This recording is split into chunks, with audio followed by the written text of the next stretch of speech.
이 저녁까지 우리를 인도하신 주님을 찬양합니다. 이 시간도 주님이 우리와 함께 하시며 은혜 주시기를 소원합니다.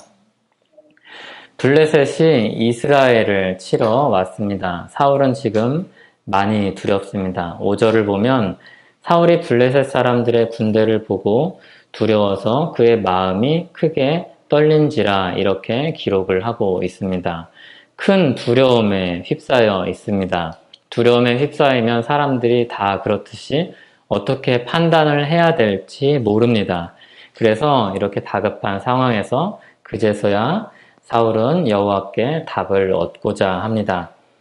이스라엘은 사실 늘 그렇게 싸워왔습니다. 하나님 여기서 싸울까요 말까요? 진격을 할까요 말까요? 이렇게 물어서 싸움을 해왔습니다. 그리고 승리했죠. 그런데 지금 사울에게는 하나님이 함께 하시지 않습니다. 하나님의 말씀을 들을 수가 없습니다. 꿈으로도 우림으로도 선지자로도 하나님은 대답하지 않으십니다. 하나님이 이미 사울을 떠나셨습니다. 구약에 보면 하나님이 꿈을 통해서 자기 뜻을 계시하신 일이 여러 번 있었습니다. 그런데 사울에게는 꿈으로도 나타나지 않으십니다. 그리고 우림과 둠밈으로도 이야기하지 않으십니다. 여기 우림 이렇게 기록이 되어 있는데 우림과 둠밈을 줄여서 한 말입니다. 우림과 둠밈은 하나님의 뜻을 묻는 도구였습니다. 그런데 성경에 보면 이거를 어떤 식으로 사용을 했고 어떤 모양을 가지고 있고 이런 내용이 전혀 나타나지 않기 때문에 우리는 추측만을 할 뿐입니다. 그런데 그거보다 중요한 거는 이 우림과 둠밈을 사울이 노베서 제사장 가문을 다 학살할 때 그것을 아비아달이 가지고 다윗에게로 도망갔다는 겁니다. 그러니까 사울에게 우림과 둠밈은 없습니다. 그러니까 여기서 우림과 둠밈으로도 대답하지 아니하셨다 이런 말들을 보면 사울이 제사장 가문이 다 없었을 때 다른 계열의 사람을 세워서 제사장을 세웁니다. 그리고 다른 것들도 구색을 갖췄겠죠. 그러니까 여기서 말한 우림과 둠밈은 모조품일 가능성도 있습니다. 어쨌든 이게 모조품이냐 아니냐가 중요한 게 아니라 하나님이 그에게 말씀을 하지 않으셨다는 게 여기 제일 중요한 핵심입니다. 그리고 선지자로도 대답을 하지 않으십니다. 선지자는 사실 사울이 쫓아내버렸습니다. 그래서 사울에게서 다 도망을 가서 다윗에게로 선지자들이 모여든 게 사무엘상 22장 5절에 나옵니다. 그래서 진작에 사울은 하나님의 말씀을 들을 수 있는 여지를 다 스스로 차버린 사람입니다. 그래서 차근차근 사울의 행보를 보면은 하나님을 철저하게 떠난 사람이 이미 되어버려 있습니다. 그래서 사울은 본래 하나님의 말씀을 안 듣던 사람입니다. 그래서 왕으로부터 버림받은 이유도 하나님 말씀 안 들어서 그런 겁니다. 근데 위기가 찾아오니까 궁색하게 하나님의 말씀을 찾는 겁니다. 그래서 이 생각이 어디까지 나가냐면 하나님을 찾는데 찾을 수가 없으니까 엔돌이라는 블레셋과 국경 인접한 곳에 있는 신접한 여인을 찾아가기까지 이릅니다. 사울이 이스라엘 왕이 된 다음에 이 사람들, 무당들, 신접한 자들 이 사람들을 직접 다 쫓아냈었습니다. 그런 활동도 금지를 했습니다. 그런데 다급해지니까 다시 자기가 변장을 하고서 이 사람을 찾아갑니다. 그러니까 이런 모습을 보면 처음 사울이 왕이 됐을 때 이스라엘에서 이런 사람들을 쫓아낸 게 그냥 율법에 써있기 때문에 기계적으로 따라간 거지 자신의 마음으로, 신앙으로 그것을 쫓아내지 않았다는 그런 인상을 받습니다. 사울의 모습은 딱 이런 분들 같은데 교회에 보면은 이제 간혹 있습니다. 직분을 가지고 있는데 뭐 장로든 권사든 집사든 직분을 가지고 있는데 그리고 왕성하게 활동을 하는데 중요한 일을 앞두고 또 특별히 겁이 나는 일을 앞두고 무당을 찾아가서 점을 보는 분들이 있습니다. 어떻게 그럴 수 있을까 싶은데 잊을만 하면 저는 그런 사람이 있다는 이야기를 듣습니다. 제가 거기 무당집 앞에서, 점집 앞에서 본 건 아니니까 모르겠는데, 그런 이야기들을 이렇게 믿을 만한 소식통을 통해서 듣습니다. 사울은 그와 같습니다. 사울은 두려웠고, 하나님의 뜻을 찾았고, 근데 뜻을 찾을 수 없으니까 결국에 신접한 여인에게까지 찾아간 겁니다. 그 사람들이 왜 거기 갔을까요? 왜 점집에 갈까요? 기도도 하고 말씀도 보는데 그 불안감이 사라지지 않으니까 그냥 궁여지책으로 인간적인 방식을 쫓아서 거기 가보는 겁니다. 아, 여기서라도 좀 이렇게 마음에 위안이 되는 말을 듣고 싶은 거죠. 그러니까 사울은 보면은 괴물이 아니라 굉장히 인간적인 사람입니다. 사울은 많이 망가졌지만 인간적인 사람입니다. 다만 차이가 있다면 하나님이 없는 인간적인 사람입니다. 하나님 밖에 있는 사람이 아주 극적으로 어떻게까지 나아갈 수 있는가를 보여주는 사람이 사울입니다. 사울에게 결국 중요한 건 하나님의 뜻이 아니라 자기 두려움을 해소할 그런 어떤 말, 그 한마디 말을 듣고자 신앙인으로서는 상상조차 할 수 없는 그 길로 가는 거죠. 이 본문을 이야기를 하면 오해를 피하고 말씀을 해석하기 위해서 사무엘 이야기를 해야 됩니다. 사울이 신접한 여인을 찾아가서 요구한 것은 사무엘의 혼을 불러내서 자신에게 하나님의 말씀을 들을 수 있게 해달라는 것이었습니다. 그리고 실제로 이제 신접한 여인을 만났는데 사무엘의 혼과 같은 게 나타나서 이 여인을 통해서 사울에게 이야기를 합니다. 그런데 우리를 혼란스럽게 하는 것은 이 사무엘이 이야기하는 바가 하나님이 말씀하신 바와 똑같습니다. 그래서 언뜻 보기에는 진짜 사무엘인가?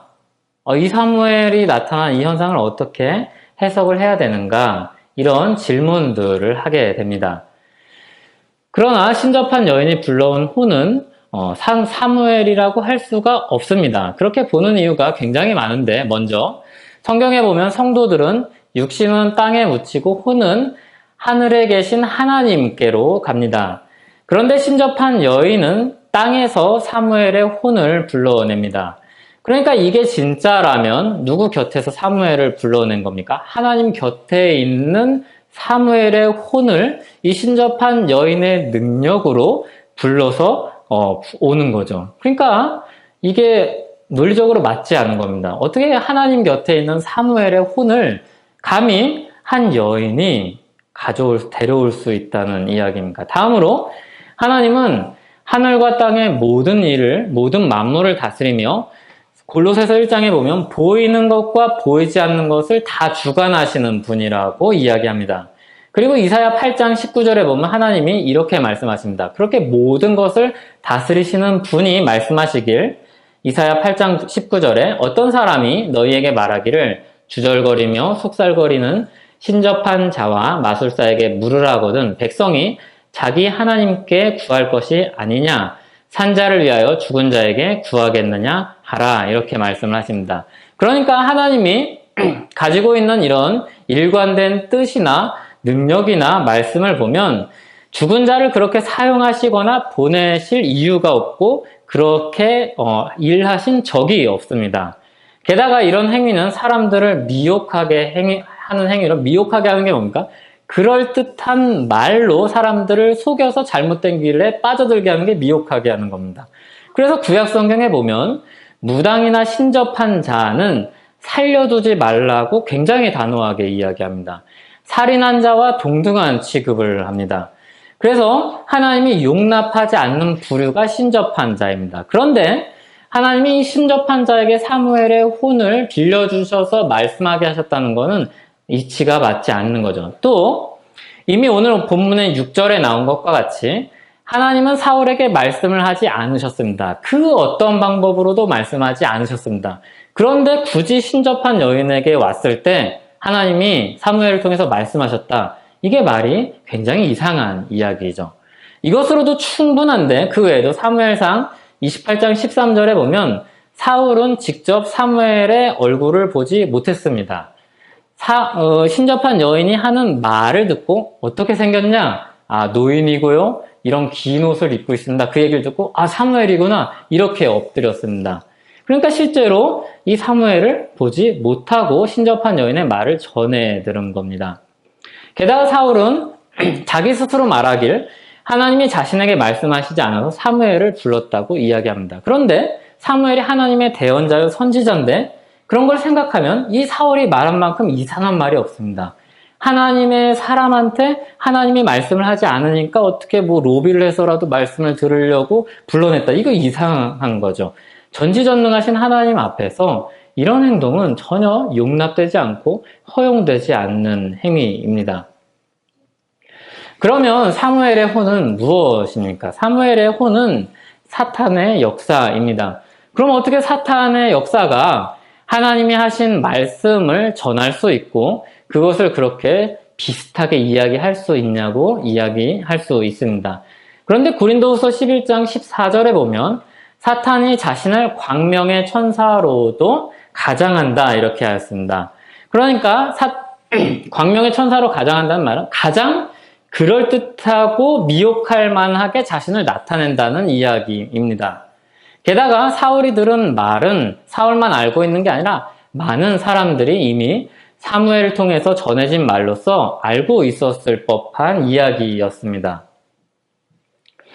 그러니까 사탄이 한 말은 뭔가 특별하게 미래를 예측해서 이야기했거나 아니면 특별한 능력으로 한 말은 전혀 없고 이미 다 드러난 이야기를 재구성해서 사울에게 충격적으로 들려준 것밖에 없습니다. 그게 사탄이 늘 일하는 방식입니다. 두려움에 휩싸여 있는 사람에게 혼란스럽게 일말의 사실을 포함한 거짓말을 하거나 일말의 사실을 포함을 해서 그 사람의 마음을 흔드는 게 사탄이 늘 하는 방식이요 역사입니다. 그러면 사무엘의 혼을 불러내는 이 일을 성경이 왜 이렇게 길고 자세하게 기록하고 있겠습니까? 이것을 통해서 우리에게 보여주려는 것이 무엇입니까? 이게 우리가 가장 눈여겨봐야 되는 겁니다. 여기에 나온 사무엘의 혼 때문에 진도가 나가지 않고 시험에 든다든지 고민에 빠져서 그 메시지를 찾지 못하면 성경이 사무엘상이 의도하는 바를 벗어나는 겁니다. 여기서 우리에게 가장 주목해서 보여주는 것은 앞서 언급한 대로 사울이 얼마나 하나님을 떠나 있으며 그리고 하나님을 떠난 사람이 어디까지 망가질 수 있는지를 보여주는 그런 사건입니다. 그래서 지푸라기라도 잡는 심정으로 모든 시도를 다 해보는 이 사울의 모습을 자세하게 이야기를 통해서 그려주고 있습니다. 이 행동은 사울이 특별히 미쳐서 한 행동이 아니라 하나님을 떠나 있는 사람이 자기 두려움을 해소하기 위해서 얼마든지 무엇이든지 할 수 있다는 사실을 보여줍니다. 그리고 거기에 사탄이 아주 적극적으로 끼어든다는 것을 우리에게 보여줍니다. 그러면 하나님을 떠난 사울이 정말로 두려워했던 것은 무엇일까요? 언뜻 보면 사울이 두려워했던 것은 블레셋 군대입니다. 그런데 엄밀히 보면 말하면 블레셋이 아니라 블레셋이 이스라엘을 쳐서 이겼을 때 사울이 잃어버릴 것을 두려워했습니다. 사울은 늘 그게 두려웠습니다. 다윗에게 두려움을 느낀 것도 그것이었습니다. 사울이 평생 다윗을 쫓아다니면서 죽이려고 했는데 왜 다윗을 그렇게 두려워했습니까? 다윗이 하나님이 다시 세운 왕이라는 것을 사울은 너무나도 잘 알고 있었습니다. 사무엘이 그 말을 자신에게 전한 이후로 자신에게 그 일이 어떻게 일어날지를 가장 잘 보여주는 사람이 다윗이었습니다. 그래서 다윗을 볼 때마다 사울은 무슨 생각을 합니까? 내 자리 뺏을려서, 내 자리 뺏을 놈.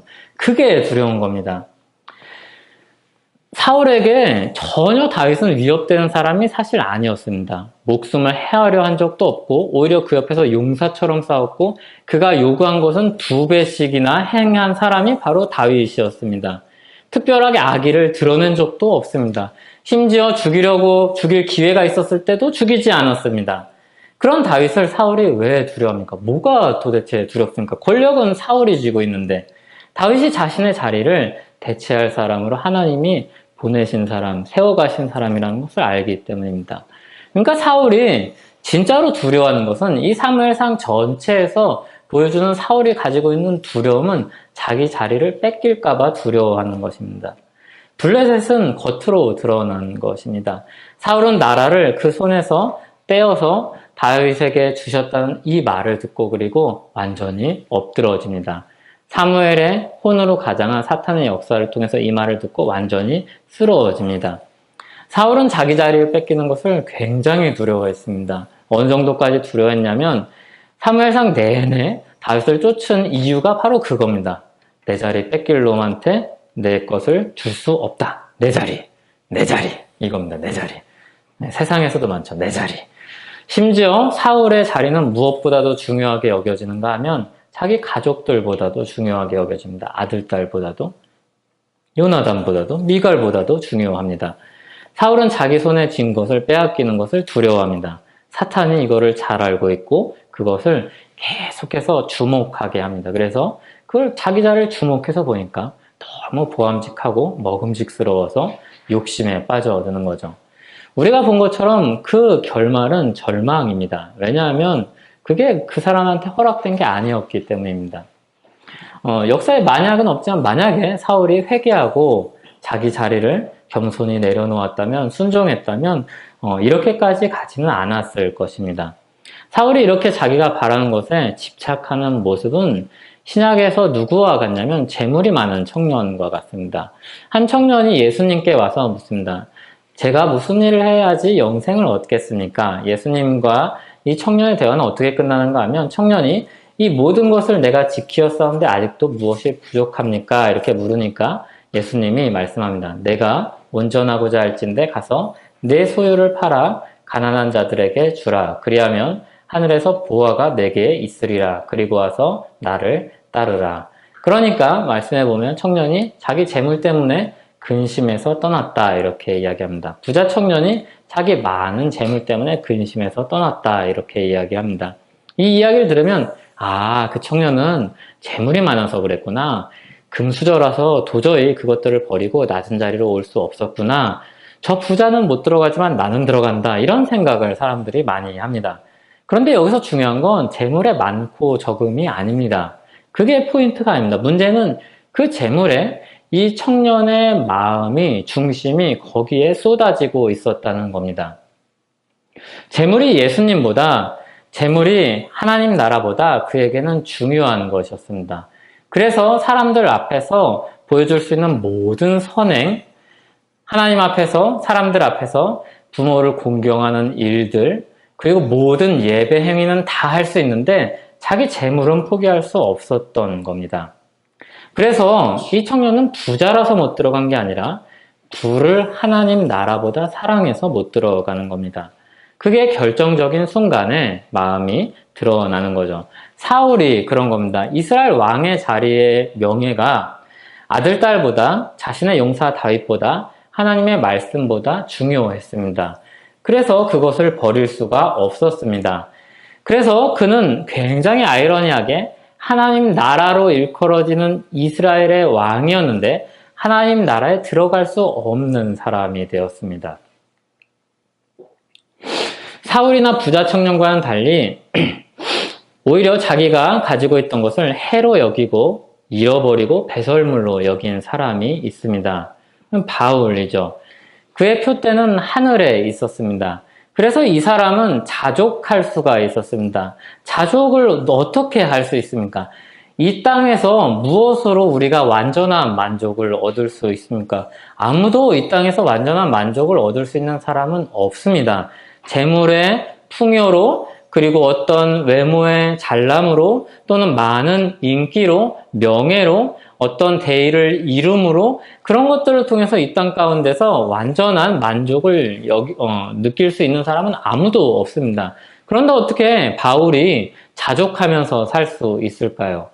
그것은 하나님 안에 모든 것이 담겨 있다는 믿음을 가지고 있기 때문입니다. 그래서 자신에게 있던 모든 것을 해로 여기기까지 하고 그것을 다 잃어버려도, 다 배설물로 여겨도 괜찮았습니다. 그의 표대가 하늘에 있었기 때문입니다. 그 하늘에 있는 그 표대, 그 목적지, 그가 정말로 바라는 것은 예수 그리스도 안에만 있었습니다. 예수 그리스도를 통해서만, 예수 그리스도 안에서만 얻을 수 있는 것이었습니다. 그리고 그것을 얻기 위해서 필요한 것 중에 그가 가진 지식, 명예, 출신, 재물, 건강 아무것도 그것이 필요가 없었습니다. 심지어 이 세상에서 살고 죽는 것도 그 하늘의 것을, 위의 것을 얻는데 필요한 요건이 아니었습니다. 그런 바울이 자족할 수 있었던 것입니다. 그가 바란 것은 단 한 가지였습니다. 모든 것을 다 잃더라도 그리스도 안에서 발견되기를 원한다고 이야기를 하였습니다. 그렇다고 그가 믿음의 길에서 떨어질까 두려워했다는 이야기가 아닙니다. 다른 말씀들을 종합적으로 보면 그는 이미 예수 그리스도의 십자가 은혜로 구원받을 것을 확신했습니다. 그가 바란 것은 자신이 그리스도 안에서 발견되는 것입니다. 그리고 그 안에서 발견되면서 그리스도께 영광을 돌리는 것이었습니다. 그러니까 이미 얻은 생명을 가진 사람으로서 만족하고 살면서 어떻게 하면 조금 더 내 안에서 그리스도가 드러날까? 내가 사는 게 그리스도를 드러내는 데 유익할까? 내가 죽는 게 그리스도를 드러내는 게 유익할까? 이 고민을 한 사람입니다. 그게 빌립보서 1장 20절 21절인데 나의 간절한 기대와 소망을 따라 아무 일에든지 부끄러워하지 아니하고 지금도 전과 같이 온전히 담대하여 살든지 죽든지 내 몸에서 그리스도가 존귀하게 되게 하려 하나니 이는 내게 사는 것이 그리스도니 죽는 것도 유익함이라. 아멘. 그러니까 사도 바울이 가장 중요하게 여겼던 가치는 하나님의 영광입니다. 그러니까 이것을 위해서 내가 가지고 있는 건강이, 나쁜 건강이 혹시 하나님께 영광을 돌려줄 수 있는 요건이 된다면 그것도 좋다는 겁니다. 내가 만약에 죽어서 하나님께 영광 돌릴 수 있는 그런 자리가 된다면 죽는 것도 괜찮다는 겁니다. 만약에 내가 가지고 있는 모든 부를 다 잃어버렸을 때 그게 하나님의 영광이 된다면 그것도 좋다는 겁니다. 거꾸로 이것만 겸손한 사람이라고 생각을 하는데 많은 사람들이 내가 지금 하고 있는 노력이 하나님 앞에서 결실을 맺어서 많은 부를 가져다 주고 그 부로 인해서 하나님께 영광이 된다면 그거 너무나도 기쁘겠다는 겁니다.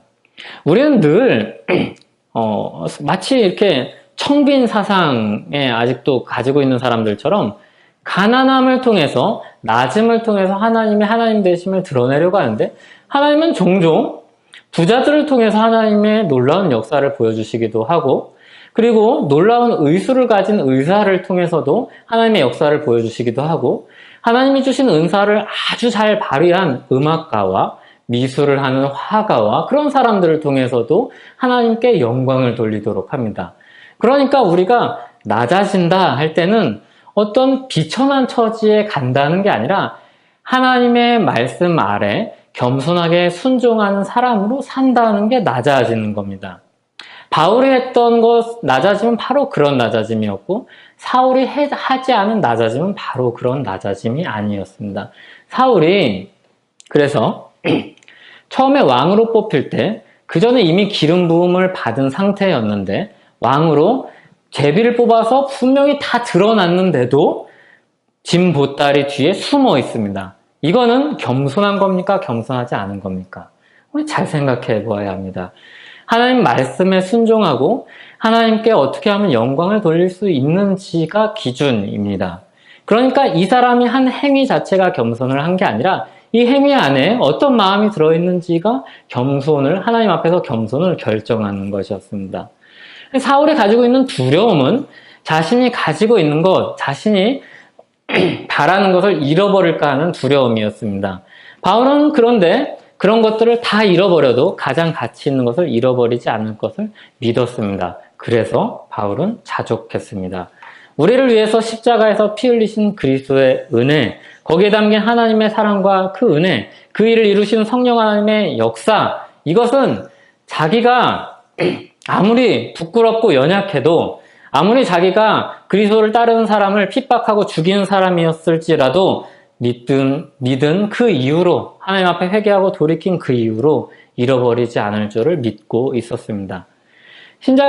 신자에게 가장 중요한 것은 바로 그 그리스도를 가지고 있다는 것입니다.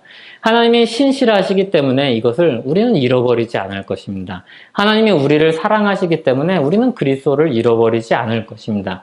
하나님이 우리를 아끼시기 때문에 우리는 그리스도를 잃어버리지 않을 것입니다. 하나님이 우리를 붙드시고 우리를 절대로 어떤 것에도 빼앗기지 않을 의지를 가지고 계시기 때문에 우리는 그리스도를 잃어버리지 않을 것입니다. 그런데 하지만 그런 사랑이 많으시고 강력한 의지와 능력으로 붙드신 하나님 밖으로 나간 사람들에게는 희망이 있을 수 없습니다. 거꾸로 그 하나님 안에 있는 사람들에게는 어떤 상황 속에서도 희망이 있습니다. 우리는 결국에 아무것도 잃어버리지 않을 것입니다. 밭에 감추인 보화를 발견한 사람이 자기 소유를 다 팔아서 그 밭을 기쁘게 샀습니다. 어떻게 삽니까? 우물쭈물, 긴가민가, 불안불안하면서 삽니까? 아, 이거 내가 투자하는 건데 전 재산 투자해서 혹시 말아먹으면 큰일 나는데. 그렇지 않습니다. 확신을 가지고 이거다, 이거면 충분하다, 이것만 있으면 된다, 이런 마음으로 기쁘게 삽니다. 이 기쁘게 이것을 사는 그 가치는 실제로 보물이 아니라 예수 그리스도입니다. 예수 그리스도를 사는 것입니다. 무엇과 비교해도 바꾸지 않습니다. 그 무엇과 비교해도 바꾸지 않습니다. 그 무엇과 비교해도 바꾸지 않습니까? 자기 전 재산, 자기 건강, 목숨과 비교해도 바꾸지 않습니다. 그러나 모든 것을 얻습니다. 왜냐하면 예수 그리스도 안에 모든 것이 있기 때문입니다. 그 가치가 그만큼 크기 때문입니다.